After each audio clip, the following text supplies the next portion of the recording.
নমস্কার, আমি সঙ্গীতা। বিকেলে চলে এসেছি বাগানে। আমাদের ছোট ছোট ঢ্যাঁড়স গাছে কি সুন্দর ঢ্যাঁড়স হয়েছে দেখুন। আগেও হয়েছিল, আমার শাশুড়ি মা তুলে নিয়েছিলেন। আর এখানে অনেক ধরনের সবজি গাছ লাগানো হয়েছে। এর মধ্যে অন্যতম হচ্ছে ঢ্যাঁড়স গাছ।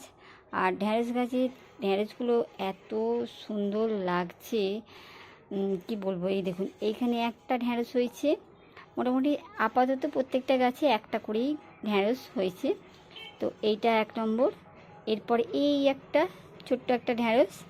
আর এই গাছটা আগেও 2-3টে ঢ্যাঁড়স হয়েছিল, তুলে নেওয়া হয়েছে। গাছগুলো কিন্তু এমন কিছু লম্বা নয়, বাট ভালোই সবজি দিচ্ছে। আর এছাড়া এখানে আছে বেগুন গাছ, লঙ্কা গাছ। বেগুন গাছেও ফুল চলে এসেছে, কিছুদিনের মধ্যে বেগুন চলে আসবে। আর লঙ্কা গাছের ফুলগুলো হয়েছিল, কিন্তু দেখুন ঝরে পড়ে যাচ্ছে। আর এখানে একদম, মানে কি বলবো, দেখা যাক শেষ পর্যন্ত কত